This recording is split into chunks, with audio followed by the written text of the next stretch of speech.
In the manifestation of the power that lightens the earth with its glory, they will see only something which in their blindness they think dangerous. Something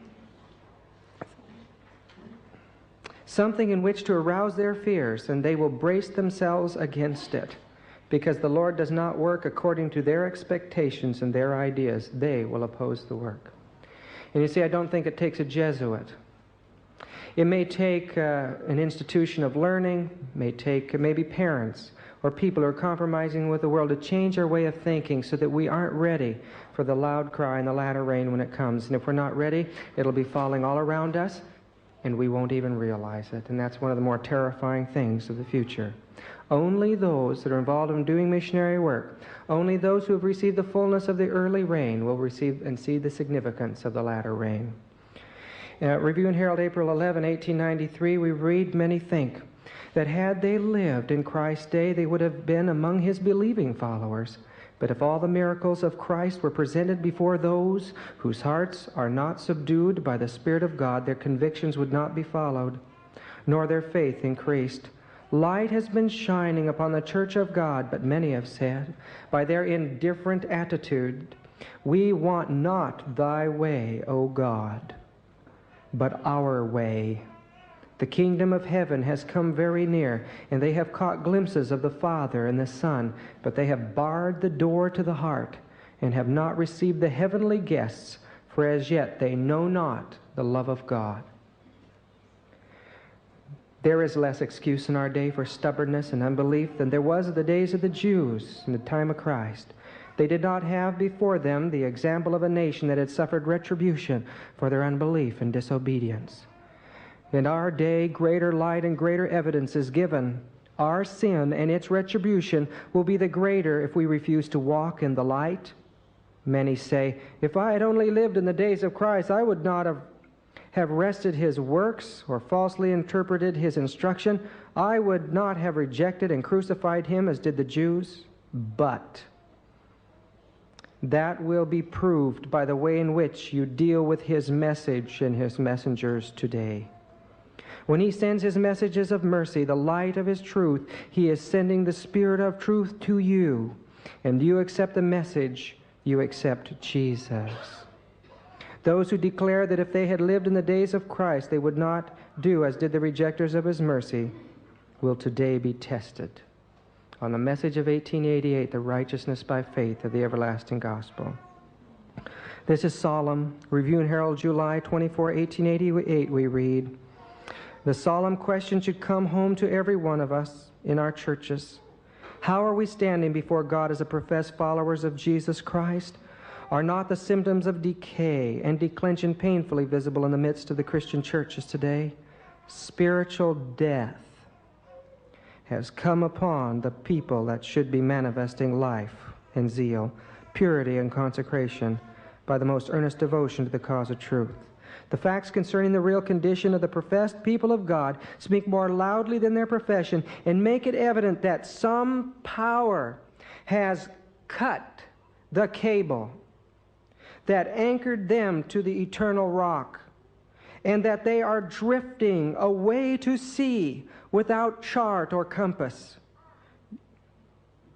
You may say you believe in Jesus when you have an appreciation of the cost of salvation, when you have an intelligent understanding, faith, that his death makes it possible for you to cease from sin and to perfect a righteous character. Friends, something has cut the cable, and we are drifting on a chartless sea. We need to let that just sink in. We have to go back and gather the scraps of truth. We must not wait for the latter rain. Letter 151, 1897. It is coming upon all who will recognize and appropriate the dew and the showers of grace that fall upon us. When we gather up the fragments of light, when we appreciate the sure mercies of God who loves to have us trust in him, then every promise will be fulfilled. For as the earth bringeth forth her bud, and as a garden causes the things that are sown in it to spring forth, so the Lord God will cause righteousness and praise to spring forth before all nations. The whole earth is to be filled with his glory. So it's when we gather up the light that we already have. Don't expect another prophet to arise, another preacher of righteousness. Don't look to any man. God has given us all the light to get us to the kingdom. The latter rain will bring great light. There'll be truths that have been buried since the time of the apostles. But during that period, we'll see those truths. And not now, in this period of time. What will happen in a church who's moved in a direction of rejecting the truths that were sent to her from heaven? Well, we read in Book Evangelism, page 118, when light goes forth to lighten the earth, instead of coming up to the help of the Lord, they will want to bind about His work to meet their narrow ideas. Let me tell you that the Lord will work in this last work in a manner very much out of the common order of things, in a way that will be contrary to any human planning. There will be those among us who will always want to control the work of God, to dictate even what movement shall be made when the work goes forward under the direction of the angel who joins the third angel in the message to be given to the world. God will use ways and means by which it will be seen that He is taking the reins in His own hands. The workers will be surprised by the simple means that He will use to bring about and perfect His work of righteousness. Testimonies to Ministers 300 as well. God's hand is on the wheel. I will not allow men to control my work for these last days.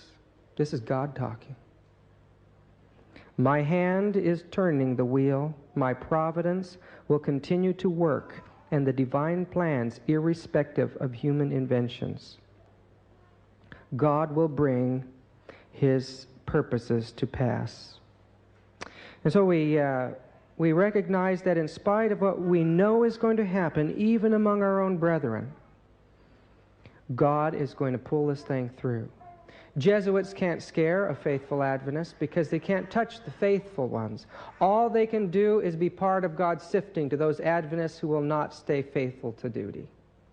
And when we take our eyes off of man and we keep our eyes on Christ, there's no power in heaven and earth that can bother us. We're sealed in by His love, and nothing can touch us. And so when we read a quotation like I'm about to read, it is not critical, it is prophecy. And we should be aware of it, and even our brethren in leadership positions should be aware of this. It's a blessing to them that God has opened these things up to us. The same evil work that has been done in the past will be carried forward under the guise of the General Conference Association. Now, this was an association back before the change of organization. The sacred character of this association is fast disappearing. Who will then be respected as pure, holy, and undefiled? Will there be any voice that God's people can respect as the voice to be respected? There certainly is nothing now that bears the divine credentials. Who can now feel sure that they are safe in respecting the voice of the General Conference Association? Much pride and loftiness of spirit which desires to rule has been manifested, but very little of the spirit which leads men to sit at the feet of Jesus and learn of Him has been shown. Human inventions and human plans are eclipsing sacred things and excluding divine instruction.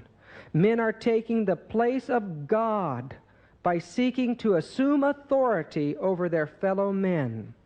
Letter to Elder Olson, Sunnyside, Korenbong, May 31, 1896. At the center of the work, matters are being shaped so that every other institution is following in the same course, and the General Conference itself is becoming corrupt with wrong sentiments and principles.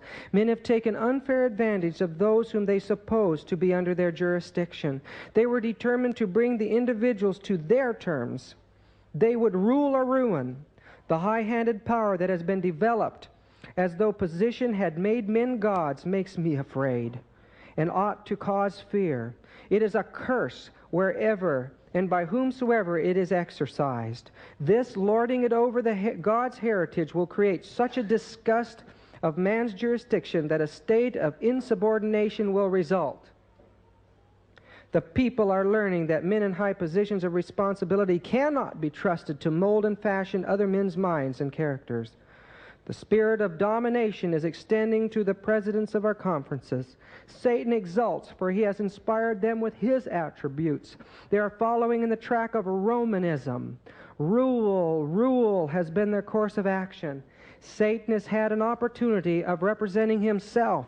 They exalt themselves as men of superior judgment, and they have stood as representatives of God. These are false gods. Humanity is hailed as God. Testimony to our ministers, page 359 and 365. I would not say that this is a counsel that she is sending from the past now, but there are principles laid out in here that I see happening now. And I see movements of insubordination taking place. I see confusion happening because men are trying to decide for other men and force the work of God into their narrow ideas. And we need to be praying for these men. A converted person in a high position has a tremendous effect, and we need to be praying on our knees for these people. So I believe that there is danger in high position. I believe that Satan is there, and he takes advantage of it. A Jesuit or an infiltrator from outside does not have a hard work to do in the Adventist church.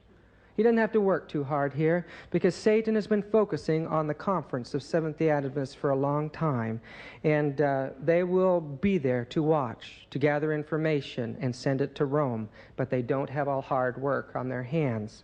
And I was told that men will employ every policy to make less prominent the differences between the faith of Seventh-day Adventists and those who observe the first day of the week. In this controversy, the whole world will be engaged, and the time is short. This is no time to haul down our colors. And I can apply that to today, I believe. No time to haul down our colors, because the world is involved in the Adventist church in trying to make the differences smaller between us and the world. And I can see Romanism involved in this type of activity secretly. I don't have any doubt about that. That's manuscript 15, 1896. And then the Lord has a controversy with his professed people in these last days. In this controversy, men in responsible positions will take a course directly opposite to that pursued by Nehemiah. Now, if you remember the history of Nehemiah, it was to build up Jerusalem. This is going to tear it down. They don't realize what they're doing. They will not only ignore and despise the Sabbath themselves, but they will try to keep it from others by burying it beneath the rubbish of custom and tradition. In churches and in large gatherings in open air, ministers will urge upon the people the necessity of keeping the first day of the week. So I see, again, Romanism involved here. Now, it doesn't have to be. It only takes a few people of strong minds in strong positions of rulership, and we have so many yes men that it'll just go like fire in the stubble when the influences begin to flow. So when Christ saw the Jewish people, a nation divorced from God, he saw also a professed Christian church united to the world and the papacy. Things are going to change in our future. They're changing very rapidly right now. And what I'm going to share with you right now will become startling. I don't know if the last quotes were a bit startling for you, but this is where it starts to get startling, and this is where you can see Romanism's influence. Slavery will again be revived in the South, for the spirit of slavery still lives, manuscript 22A, 1895. I am instructed to say to our people, throughout the cities of the South, let everything be done under the direction of the Lord. The work is nearing its close. We are nearer the end than we first believed.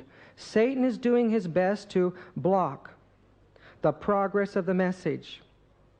He is putting forth efforts to bring about the enactment of a Sunday law that will result in slavery in the southern field and will close the door to the observances of the true Sabbath. I believe slavery will take place again. I don't know how, but I believe it'll take place. And I believe that you and I are watching the beginning of a movement that's going to cause it. The terrible situation of racism in the world today and the violence that's taking place in that arena. And that's from Letter 6, 1909. This piece of paper here says, this is a copy from the notebook of a Bible teacher. Now, my red flags go up when I read that. Who went to the vaults in Washington, second red flag, to investigate certain remarks made by an aged minister, third red flag. But unfortunately, I've asked too many ministers and seen it too often, and I believe that this is an accurate quotation. And so I feel comfortable in reading it to you tonight, especially in the light of the last one. And that is, there will be a racial uprising in the USA, and the army will be called out to put down the rebellion. And after the rebellion is put down, Congress will pass a law to again make the black men slaves. And this bill that goes through Congress to make the Negro slaves again will have a rider, which is the Sunday law, and it will be passed without being brought to the people for a vote. Now, I would compare it to the United States sending an ambassador to the Vatican. The people never had a chance. Never had a chance. And the entire Christian world, Protestant world in America, even those who are ecumenical, rose up against it. And it was as if there was no voice said at all from the people. And I believe this is going to happen. And I think we need to be watching the racial tension taking place, riots throughout the world, and the situation in South Africa. I dreamed that I was back in Battle Creek looking out from the side glass at a door and saw a company marching up to my house, 2 and 2. They looked stern and determined, and I knew them well, and turned to open the parlor door to receive them, but thought I would just look again. The scene changed. The company now presented the appearance of a Catholic procession. One bore in his hand a cross, another a reed, and as they approached, the one carried a reed made a circle around the house, saying 3 times, "This house is proscribed. The goods must be confiscated. They have spoken against our holy order." Terror seized me. I ran through the house, out of the door, and found myself in the midst of a company, some of whom I knew, but I dared not speak a word to them for fear of being betrayed. I tried to seek a retired spot where I might weep and pray without meeting eager, inquisitive eyes wherever I turned. I repeated frequently, "If I could only understand this, if I could only understand this, if they will tell me what I have said or what I have done."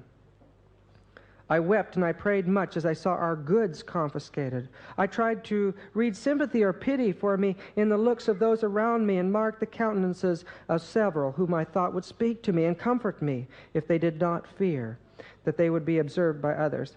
I made one attempt to escape from the crowd, but seeing that I was watched, I concealed my intentions. I commenced weeping aloud and saying, "If they would only tell me what I have done or what I have said." My husband, who was sleeping in the bed in the same room, heard me weeping aloud and awoke me.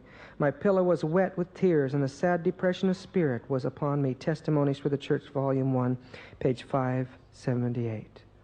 Omens, something not fully understood, but a vision of something. I don't fully understand it. One more thing to read, and you might be acquainted with this quotation already, but it gives us some idea of a movement behind the scenes that is bigger than we realize. The following is quoted from a letter by Father O'Brien of Rochester, New York, was printed in La Aurora, a magazine put out by the Italian Baptist Publishing House of Pennsylvania. "We, the hierarchy of the Holy Roman Catholic Church, expect all loyal children of the Church to assist the President with all our strength to see the individuals compromising the U.S. Supreme Court shall obey the President's injunction. And if necessary, we shall change, mend, or blot out the present Constitution so that the President may enforce his, or rather our, humanitarian program and all phases of human rights as laid down by our saintly popes in the Holy Mother Church. We elected our worthy President by the greatest majority ever recorded in history. We are going to have our laws made and enforced according to the Holy See and the popes and the canon laws of the papal throne. Our entire social structure must be built on that basis. Our educational laws must be constructed to that end, that atheism, the red peril of totalitarianism, Protestantism, communism, socialism, and all of other like ilk and stamp be driven from this fair land. The cross was planted on our shores by a staunch Roman Catholic. This land belongs to us by every right. Long enough have we compromised on every important question. Now we demand what is really ours, and we are going to have it. We will support our president in every way to obtain it, peacefully, honestly, if we may. If necessary, we are ready to fight and die for it. We want, as cabinet members, children of the Holy Mother Church, holding important positions in the entire structure of our government. We control America, and we do not propose to stop until America or Americans are genuinely Roman Catholic and remain so.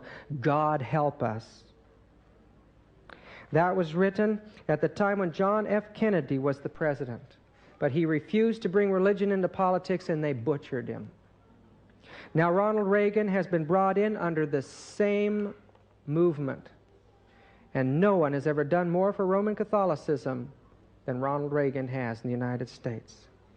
I believe we're a lot closer because I don't know if you've noticed, but one of the men who will be running for president will be Pat Robertson, who's the head of the Christian Broadcasting Network in the United States. And this will mean a man brought in that's totally coming in for the purpose of bringing religion into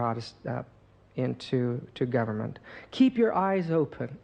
Watch the trends as they move along, because I understand from the Spirit of prophecy that God's people are the ones who catch the steady trend of events and follow prophecy.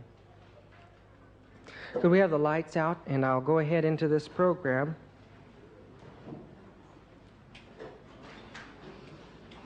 I wanted to mention one more thing about this Ricci fellow, this Jesuit priest, Matteo Ricci. He did something that I think we need to look at and watch the pattern. First, he learned all of the religion of the Buddhist priest.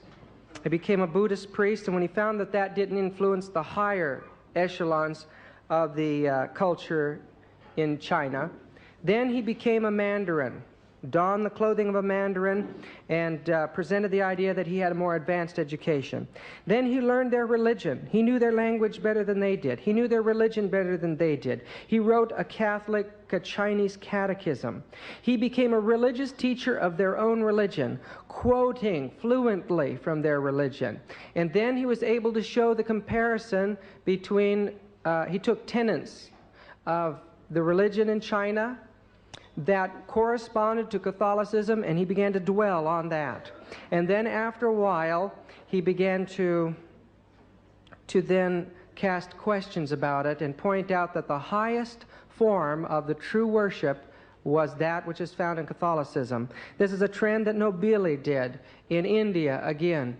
And I think you'll be able to see that trend taking place in our midst. You watch for this. Watch for a man who comes in that will fluently quote the spirit of prophecy, appear to preach everything as Adventists believe it.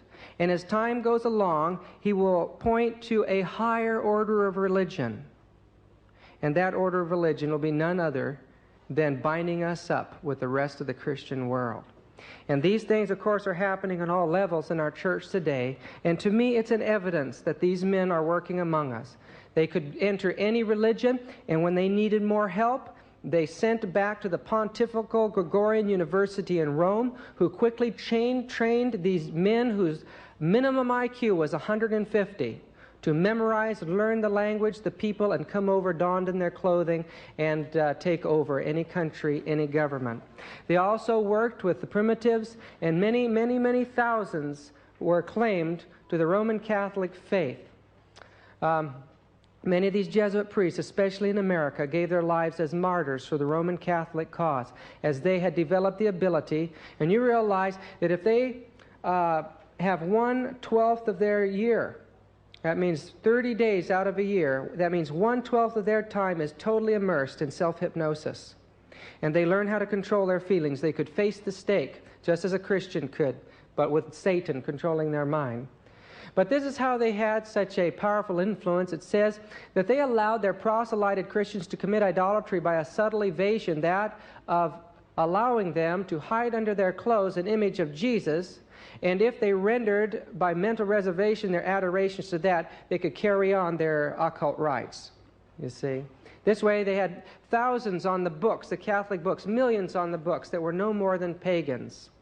The Jesuits infiltrated the Dominican order and gained control of the Inquisition. They turned it into a science that infiltrated all levels of society. In Portugal, it was Loyola himself that erected the Inquisition there in 1545 and 6.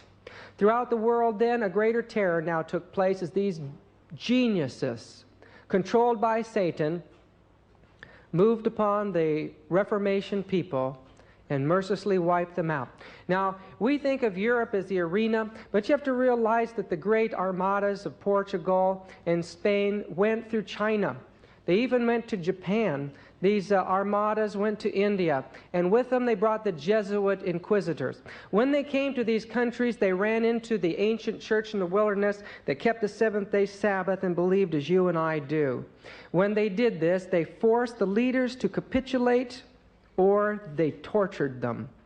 And many, many people were slaughtered by the Portuguese soldiers. And little is known in history today how many Seventh-day Adventists were destroyed in China, where we know there was over 6 million at one time. In fact, in 1625, outside of Chang'an, China, they found a large stone, a great boundary stone that had once been set up there, when an apostle, an Adventist man by the name of Adam, in the 7th and 8th centuries, was the head of the Church of China. And on that stone, the Mandarins and the Jesuits worked together. They saw this stone was a danger to both of their religions. And so they decided to destroy all the Chinese characters. Below that were some Syrian characters that they couldn't read. And so they abolished this record of the Sabbath-keeping church throughout all of China. And they left the Syrian. And although they put new Chinese letters there, we can read Syrian today. And it tells of the vast reaches of the Seventh-day Adventist Church throughout the Orient from Syria at that time. The record of the past, when we can find out what happened, are so hideous to us that it leaves us weak. But these Jesuits took an oath to take over the Protestant churches, and as rapidly as they could, they made their way through the Protestant world. The Vatican established a school that in every major campaign and every work of infiltration, another segment of this university was set up for these studies overseas and in Europe. This is called the Pontifical Gregorian University, and it's dedicated to setting up the Roman Catholic Church as a one-world system. These institutions of learning spread all over Europe and around the world, and the Jesuits had more wealth and more power than any other order had ever had. They were a government within themselves. Here we are again with this book from 1667, The Fiery Jesuits, and I know it's so hard to read the writing from way back then, but I'll try to read it. He says that what we're about to read comes from a Jesuitical creed gathered out of the works of John Baptista Poza, a Spanish Jesuit by Franciscus Royales, a doctor of Salamanca. So that's where this stuff comes from. And this is one of the quotations in that book. I believe in two gods. One is Son, Father, and Mother, metaphorically, according to a temporal generation, and the other metaphorically, Mother and Father, according to a temporal generation. And what is consequent here, too, that the common term Mother, Father may be equally attributed to both God and the Virgin Mary, as if they were both hermaphrodites. And, of course, this was the esoteric view of God, that he was both the male and female principle in one being. And entire houses or temples were set up to worship the God who was bisexual. And this was the origin of homosexuality and lesbianism in the world. It came through the worship of nature and emulating what they believed God was like. But this symbol of a God, both male and female, is no more than the symbol of the devil, and that is what the religion of the Jesuits worship. Now, I'll try to interpret this too. It says here that while thus by their shameful credenda they account the blood of Christ an unholy thing and do despite under the Spirit of grace, we find no less than 40 years ago, Mr. W. Crashaw, in his book entitled The Jesuit Gospel, did clearly give evidence from their approved writers several other damnable doctrines of the same strain with those forementioned asserted by them, viz., that Mary's milk may be compared with the blood of Christ, yea, that the merit and virtue of it is more excellent than Christ's blood. It's hard to believe that these educated men had these strange, bizarre, occult beliefs. But then when you look at this from their own writings, it says they affirm that the diligence of an expert conjurer in diabolical arts, that theurgy, that's the darkest form of art in witchcraft, using demonic powers, may well be thought worthy a reward, and that a fortune teller is not obliged to restitution if he has consulted the devil, nor to confession, though he hath expressly invocated the devil, and that it is lawful to consult a conjurer. Devil worship was something that was worthy of a reward as far as the Jesuits were concerned, and they worshipped a hermaphroditic deity. And these were the secret doctrines that Ignatius Loyola believed and are taught to the secret initiates into Jesuitism. Many of the Jesuits became the leading occultists in the world, astrologers in the courts of nobles and kings, magicians. In fact, I don't know if you've heard of this man by the name of mesmerism. Mesmer got his beliefs of hypnotism from studying the work of one of these Jesuit magicians. The Soul Hustlers by Rennie Nordbergen, which can be bought in the Book of Bible Houses in the States, has an interview with Jean Dixon. And it says, she says, as a child I was taught Chaldean astrology by a wise and wonderful man, a Jesuit priest, Father Henry. I don't see how anyone can say that astrology is wrong. After all, he was a man of God. No, he wasn't, Jean. He was a worshiper of the devil. And you made a big mistake. Jean Dixon, a devout Roman Catholic, is one of the most prominent occultists in the United States. She even does the horoscopes and counsels presidents and very prominent individuals.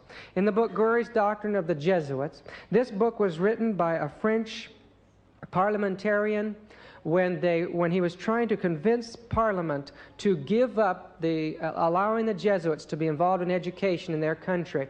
And so he studied out the kind of teachings that Jesuits received for the confessional, and he discovered some very interesting things. And this is the decree that Parliament made after they studied his work. It says, these doctrines, the consequence of which would destroy natural law, that rule of morality which God himself has implanted in the hearts of men, and consequently would break all the ties of civil society in authorizing theft, lying, perjury, the most criminal impurity, and generally all passions and all crimes, by the teaching of secret compensation, equivocation, of mental restrictions, of probabilism and philosophical sin, destroy all feelings of humanity among men, and authorizing homicide, parricide, annihilate royal authority, and so on. Through the confessional, they were able to excuse any sin that a man wanted to do. And even today, we see the dangerous results of Roman Catholic philosophy in dealing with sin.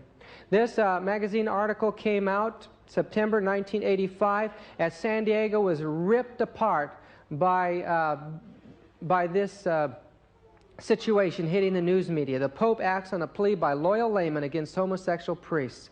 They had tried for years because their children were being seduced. Their little boys were being seduced in the confessionals by the priests throughout all of San Diego. And the Catholic Church would not listen to them. Finally, they sent their appeal to the Vatican itself and kept hounding on them. But the Vatican went down, and what could they do? The priests themselves controlled what priests came into their district, and they ensured that all of them would be homosexual. So you have a whole segment, and I'm talking about a huge area where all of the priests are homosexual and seducing little children in the confessional. And it's almost impossible to move it. Even the Vatican can't stop it. The facts are that if we were able to unveil the corruption that goes on in the confessional, we'll see one of the most immoral situation that's ever come before mortal man.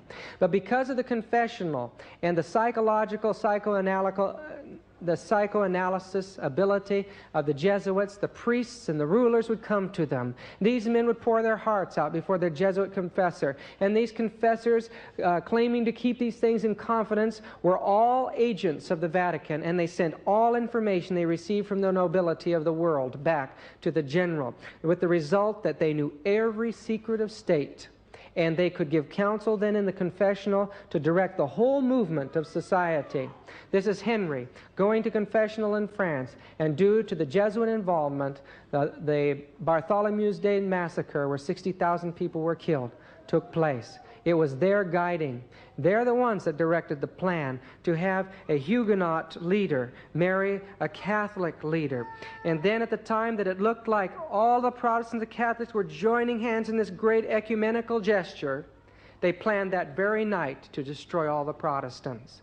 The ecumenical movement is a death knell for the Protestant world. I'll skip that.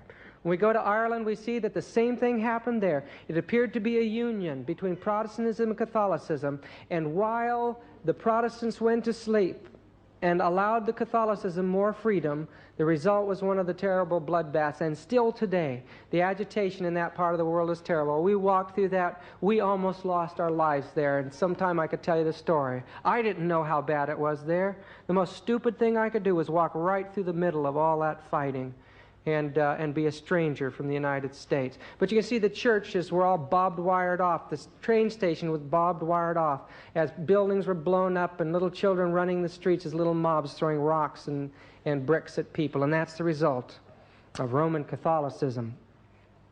The Jesuits became accustomed to luxury in the courts of kings. They surrounded the Lewises. This is Louis XV. His confessor, of course, was a Jesuit, and this is his bedroom. Those chairs would be filled by the heads of state as they came in every morning for a meeting with their ruler. But before that he would do anything, he would grab one of them and take him in bed and pull the curtain around, and then he would release them, and they'd carry on their activity. And this was done under the confessorship of the Jesuits. But the magnificent world of wealth that they lived in and the power that they had, it was almost inconceivable to them that their power could ever be broken. But England broke away from the papacy, and the church continued to send Jesuits in for years and years, trying to continue a revolution against the government. These Jesuits were hunted mercilessly, but they really caught very few of them. One Jesuit I was reading about had 12 aliases and spoke six languages with accents in each language, so everyone thought that he was a foreigner. One captain came in, and he was being checked out by the police, and he said, I know of 2 Jesuits that are coming into the country. Oh, yeah, well, tell me all about them. Oh, yeah. And he described the Jesuit to a T, and he said he'd be like this, and he had just headed into the country, and the police were listening and writing everything down. And he says, oh, by the way, he said, I've helped you out. Now, will you help me out? I have a friend that's coming in on the next ship, and I'd like for you to just pass him and let him come on in. Oh, sure, we'll do that. That's fine. And then later they found that this man and the other man were the 2 Jesuits that were coming into the country. They couldn't stop them hardly. They had some people that were trying, they had gotten hold of Catholics that would turn these men in, and finally they surrounded this castle that was supposed to be the headquarters of the Jesuits plotting in England. And when they broke into the castle, they found it was a massive maze of passages and rooms, and they couldn't hardly find their way in and out of the place. But finally, after a thorough search, they left it. They didn't see anyone there.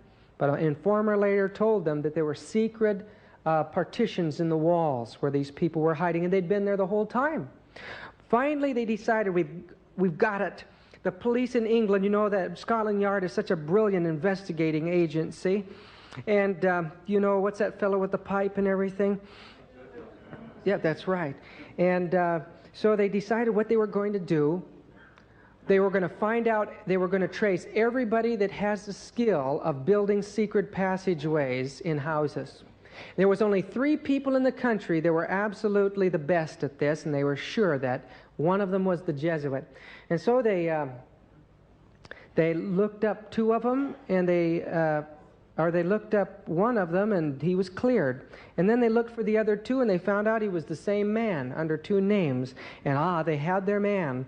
And so they made their way to a house where they knew he was hiding. They surrounded the house. They went in.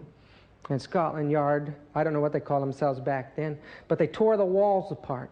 They ripped up the floors. They pulled the ceiling out. They knocked out the chimney. They destroyed the place. You know, too bad for the people that owned the house. But they couldn't find him, and they knew he was there. And they all left after hours of demolishing this beautiful home, went to their horses, and off they went.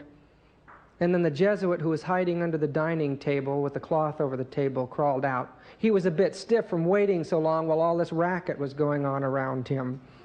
But there's a lot of stories about the Jesuits in England. But one thing is for sure, the evidence is that the great burning of London was caused by the Jesuits. On the back of this little book from 1667 is a picture of the Pope fanning the fires of London and Jesuits lighting fires all over the world. Now, I have to go through this again. I'm going to skip it. Sorry, it's so hard to read that stuff. You know, if you notice, in the classical language, the F's are the S's. And that goes way, way, way back to the ancient Greek, classical Greek, where it was the symbol of the serpent. You'll find it all through these old, and I can hardly read this stuff. Anyway, the expulsion of the Jesuit from Latin America, it lays out the fact that in Latin America and South America, the Jesuits set up whole, perfectly beautiful communist societies among the Indians. The only time that the communist system has ever worked was done by the Jesuits in those experiments way back then. But rumors came back to Portugal and Spain that the Jesuits were hoarding tremendous amounts of gold, and they were requested to give it up. They wouldn't obey the governments. Complaints went to the Vatican, and before long, the Jesuits were being expulsed. Now, I believe there was a lot more to that because Portugal owed a lot to the Jesuits, and so did Spain. But in time, because of the intrigues and the dangers of the Jesuits, they tore apart their buildings and sent them out of the country. Finally, it was in 1773 that enough pressure came upon the Vatican that the Pope dissolved the Jesuit order. He said when he did that he was destroying himself, and he was poisoned soon after that. But a more terrible persecution came upon those poor Jesuits, as from one country to another, after so much hatred was directed towards them, they were tied up in dungeons, they were tied up in the hulls of ships, they were forced to secularize themselves or be tortured and died. And many of these people, some ships were sent clear out to sea just to let them starve to death and rot. Others were dumped off on islands. There they starved. Some rotted in prisons, and others were sent clear out to Goa in India, and there they had to try to find a way of life there. But the Jesuits cannot be beat, not by powers of this world, only by Jesus Christ. And in Russia, Catherine the Great kept the Jesuit order, and there they carried on all of their functions. They continued to vote, and they continued to carry on their ancient religion, with the result that in the early 19th century, when the Jesuits were allowed to reform, absolutely nothing was lost. They had reorganized during that time under the various Catholic societies and continued to function. Now, this is the government of the Jesuit order. At the top is the general. Below that is provincial, those who are heads over whole areas in the world. And then below that are the superiors who head up the houses and the colleges, and so on. And then below that are the vast network of Jesuit espionage agency. This is an elaborate agency. They're to tell on each other as well as everything else. Everyone is alone, having to obey everything that the superior says. The superior is to make a detailed report to the provincial, and then the provincial has to give a summary report monthly to the general, while the superiors go over their heads and give a report periodically too. In this way, a balance is made. The general is subject himself to a council of 6 men, why 6, elected by the general congregation. 4 are elected from 4 different countries. One is an advisor and military commander, and the other is a general's confessor. One or the other of the latter two must be with him at all times. So he himself is under the control of the whole body, while he is supposed to be Jesus Christ in person. And we were watching one of these Jesuit ceremonies. Some priest was being initiated, or something was happening there. Since I don't understand Italiano, I didn't know what was going on, or Latin or whatever. But I was very intrigued. The prelate came out covered with gold, with a black hood and a cross on his forehead, and a staff that had 2 serpents intertwined. It may have been another order that was related to the Jesuits. But the Jesuit ruler is the most powerful man in the world. There's no doubt about it. The general has usually stood towards the Pope. much as a powerful grand feudatory of the Middle Ages did towards a weak titular Lord Paramount, or perhaps as a captain of a splendid host of Freemasons did towards a potentate with whom he chose to take temporary and precarious service. The shrewd Roman populace have long shown their recognition of this fact by styling these two great personages severally the White Pope and the Black Pope. In truth, the society has never from the very first obeyed the Pope whenever its will and his will have happened to run counter. If you could picture it like this, here's the great structure of the Roman Catholic Church throughout the world. Although it's a big lordly structure, it's a weak organization. But here is the Jesuits, who on the surface appear to be a small, humble group that are under the auspices of the Vatican. But the fact is that the Jesuit is a little church in a big church, is really the powerful church in a weak church. And it dominates and it controls it. Jesuit power arrived at such an height that when the Italian de Acquaviva came to be Father General, he gave his hand to be kissed as the Pope is told. In their constitutions, the Father General is called Dei Legatus in Christi Vicarius, one of which, having the title, regarded not the Pope's message, though sent to him by two cardinals, enjoining everybody in the Jesuit society to acknowledge Christ present in himself, the general. How far does this go? Well, listen to the words of the Jesuits themselves. Our Father General, as all know, governs Rome itself and the popedom. We make war at our pleasure between one prince and another, between a prince and his subjects, usurp dominion over cities and countries, fearing no discovery of our actions, since our commerce is with the great men. We know every public secret and can, in a singular way, dispatch heretics and enemies to the Roman court. In 1627, at the University of Krakow, they portrayed Ignatius as holding the world in his hand with fire streaming out. And this was the motto: I came to send fire into the world. But this next one is the one that shocked me when I read it.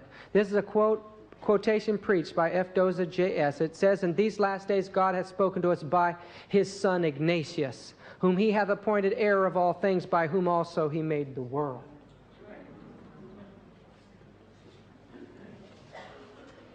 The reason that they have so much power is their discipline for obedience. For a fear readily to declare his assent and consent to his superior an act of obedience when he says the snow is black or the crow is right, bidding light the candle at the wrong end, or the like, is the formal property of this Constitution. To yield perfect, absolute, and unlimited obedience to him they call Christ's Vicar, and they mean it, Christ's Vicar, see? By the abdication of their own will and judgment, they are the staff in the old man's hand. We should always be ready to accept this principle. I will believe that the white that I see is black if the hierarchical church so defines it. And that's from Ignatius himself. The order is filled with dishonesty from the upper ranks to the lower, never knowing what the people who the real work of the Jesuit order fall on know why they're doing the work and the broad plans.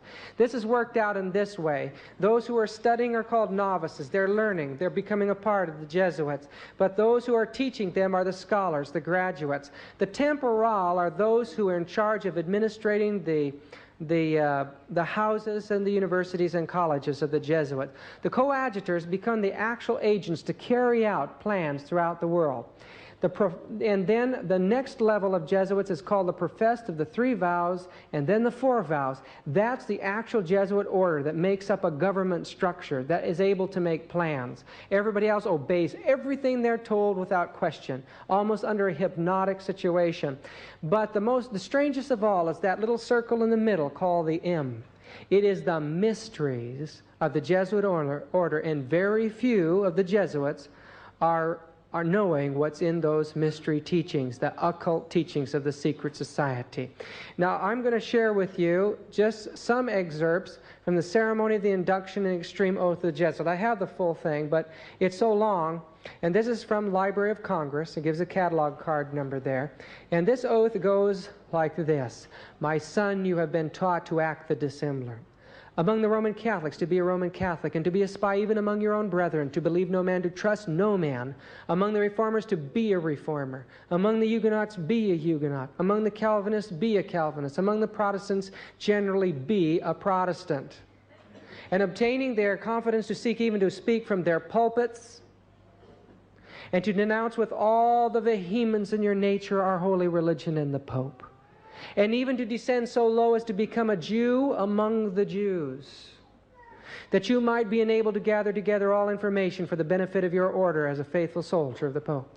You have been taught your duties as a spy, to gather all statistics, facts, and information in your power from every source, to ingratiate yourself into the confidence of the family circle of Protestants and heretics of every class and character, as well as that of the merchant, the business people, you see, the banker, the lawyer, among the schools and universities and parliament and in legislatures, in judiciaries and councils of state, and to be all things to all men for the Pope's sake, whose servants we are unto death.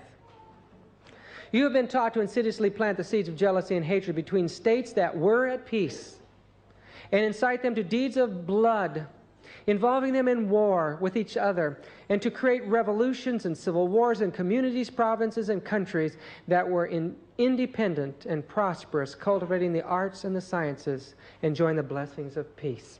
And when you think about that for a minute, what about all of the violence that's taking place in the world today, in countries that are trying desperately to bring peace out of the chaos, and it keeps slipping through their hands like sand? It's the work of Romanism to bring about their control of the world again. To take sides with the combatants and to act secretly in concert with your brother Jesuit, who might be engaged on the other side, but openly opposed to that with which you might be connected, only that the Church might be the gainer in the end, in the conditions fixed in the treaties for peace, and that the end justifies the means. You have received all your instructions heretofore as a novice and neophyte, and have served as a coadjutor, confessor, and priest, but you have not yet been invested with all that is necessary to command in the army of Loyola in the service of the Pope. You must serve the proper time as the instrument and executioner, as directed by your superiors. For, and listen to this, none can command here who has not consecrated his labors with the blood of a heretic. For without the shedding of blood, no man can be saved. Therefore, to fit yourself for your work and make your own salvation sure, you will, in addition to your former oath of obedience to your order and allegiance to the Pope, repeat after me. I promise and declare that I will, when opportunity presents, make and wage relentless war, secretly or openly, against all heretics, Protestants and liberals, as I am directed to do, to extirpate and exterminate them from the face of the whole earth, and that I will spare neither age, sex, or condition, and that I will hang, burn, waste, boil, flay, strangle, and bury alive these infamous heretics, rip up the stomachs and wombs of their women, crush their infants' heads against the walls, in order to annihilate forever their execrable race. That when the same cannot be done openly, I will secretly use the poisoned cup, the strangulating cord, the steel of the poniard, or the leaden bullet, regardless of honor, rank, dignity, or authority of the person or persons, whatever may be their condition in life, either public or private, as at any time may be directed so to do by any agent of the Pope or Superior of the Brotherhood of the Holy Faith. And I just hate to say it, you know, Holy Faith, the Society of Jesus, so much blasphemy. But this is the secret of how these men, and one man in India became an untouchable, not an untouchable, but a Brahman, worked within the government. He was a Jesuit. He was put in that position for 30 years. With no contact with the Jesuits or the church that he was a part of. Now, I'm only 35 years old.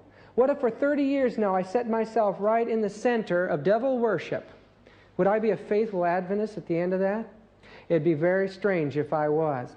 This man, 30 years, and at the end of 30 years, when he was contacted by the Jesuits, he immediately obeyed and did everything he was told to do to open up the government for the Jesuit infiltration.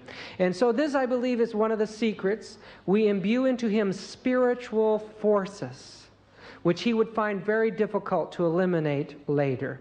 These forces can come up again to the surface, sometimes after years of not even mentioning them, and become so imperative that the will finds itself unable to oppose any obstacle and has to follow their irresistible impulse. I believe that through the exercises of Loyola, these men become possessed through their initiation. and that Satan controls their minds. The scenes of hell can come up again to them and terrify them into doing anything that they're told to do.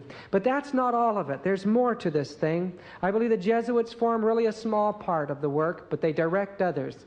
It says that secular persons of both sexes join to the company by a resignation of themselves absolutely to the conduct of the professed fathers. These usually are gentlemen and merchants who immix themselves in court and city business and into offices, bargains, and sales, or active gentlewomen and rich widows who, like a plantation of the Indies, bring into the society a vault of revenue of gold and silver. When we look at an organization such as the Knights of Columbus, we realize that here an organization, one of the most powerful in the United States, dedicated to infiltrating the democratic structure, especially to cause chaos and rebellion in our political system through the educational system. Here we see young men taking oaths of dedication to the Jesuits, to the Knights of Columbus, and even young women, the daughters or the ladies of Mary. Even President Reagan had to go before the Knights of Columbus and make a speech in his efforts to become president. I have the full oath, but these are just a couple of excerpts out of the Knights of Columbus oath. And it says, I will place Catholic girls in Protestant families, that a weekly report may be made of the inner movements of heretics, that I will provide myself with arms and ammunition, that I may be in readiness when the word is passed. Or I am commanded to defend the church, either as an individual or with the militia of the Pope. In testimony hereof, I take this holy and blessed sacrament of the Eucharist and witness the same further with my name written with the point of this dagger dipped in my own blood and sealed in the face of the Holy Sacrament. I do further promise and declare that I will, when opportunity presents, make and wage relentless war, secretly or openly, against all heretics, Protestants, and Masons. And that's only for the lower orders. In the upper orders, there's no animosity between Masonry and Catholicism. We'll talk about that in spiritualism tomorrow. As I am directed to do, to extirpate them from the face of the earth, and that I will spare neither age, sex, or condition, and that I will hang, burn, waste, boil, flay, strangle, bury alive these infamous heretics, open up the stomachs and wombs of their women, crush their infants' heads against the walls, in order to annihilate their execrable race. That when the same cannot be done openly, I will secretly use the poisonous cup, the strangulation cord, the steel of the poniard, or the leaden bullet. Regardless of honor, rank, dignity, or authority of the person, whatever may be their condition in life, either public or private, should I prove false or weaken in my determination, may my brother and the fellow militia of the Pope cut off my hands and feet, cut my throat from ear to ear. May my belly be opened and sulfur burned therein with all the punishments that can be inflicted upon me on earth, and my soul shall be tormented by demons in eternal hell forever. That I will, in always vote for a Knight of Columbus. How strong are these people today? They're stronger than they ever have been before in history. And you won't know them by meeting them on the street. In the book Catholic Power Today by Avro Manhattan, he gives a description of another group. The Catholic Church now has adopted simultaneously with carrying on the old traditional religious organizations a strategy of gradualness directed at the smooth identification of her most advanced weapons of penetration. Hence the creation of a peculiarly suited religious, semi-religious, and even lay bodies whose aim is to infiltrate the various strata of our society. The last few decades have seen the multiplication of such movements of penetration called secular institutes. Their members generally are people who, although laymen, have the same fervor and determination to fight for the church as have the traditional religious orders. Thus, while taking the vows of poverty, chastity, and obedience, they do not wear special clothes. They have ordinary jobs and mainly live at home. They avoid the spotlight and keep their membership a secret not only from their offices and factory, their co-workers and friends, but even from their own families. This termite-like secret army is a vast international, the growth of these semi-lay and lay orders whose members are unrecognizable, even to Catholics themselves, in these last few decades has been phenomenal, particularly in Protestant England and in the United States. Catholic Power Today, Avro Manhattan, page 33. We see a mountain rising up against us when the veil is pulled aside. And we know that it's going to take the world in. That's what we see in prophecy. Our work is to tear the veil aside so more people have a chance to make a choice for Jesus Christ in these last days. There's so much deception out there, and you and I have a responsibility to unveil. I have a quotation here that says that men are going to stand in our pulpits, ministers, with a torch of false prophecy. I was so concerned about this. I was asked a while back to write a book that would expose counterfeit prophecies in the church. I had made a mistake earlier of painting a picture for a dear Christian man who was writing a book on Revelation. I painted the cover for the book. I needed the eats. I didn't know it was in the book, and I should have read it first, and I apologize to any of you who have read that book tonight. But the book was written by a man who almost had his doctorate degree in clinical psychology. And he's an anesthesiologist at a hospital nearby. His name is Robert Hauser. And I went ahead and wrote the book under the request of a number of lay ministries. And it's only 75 pages long, and I think that it would be worth your reading, because it brings quite a number of things to view, especially from the spirit of prophecy in these last days.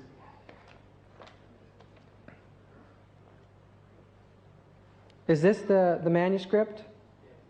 Oh, okay. Anyway, the manuscript wasn't finished in time, but for this meeting, but it will be available. And if you'd like to get a copy of it, it'll only be $2 each, and I think that they'll take your name at the back table back there if you'd like to get a hold of it. But it explains from the spirit of prophecy how we are to support, or how we are to approach the subject of prophecy at this time in history. And I think you'll really appreciate the reading of this.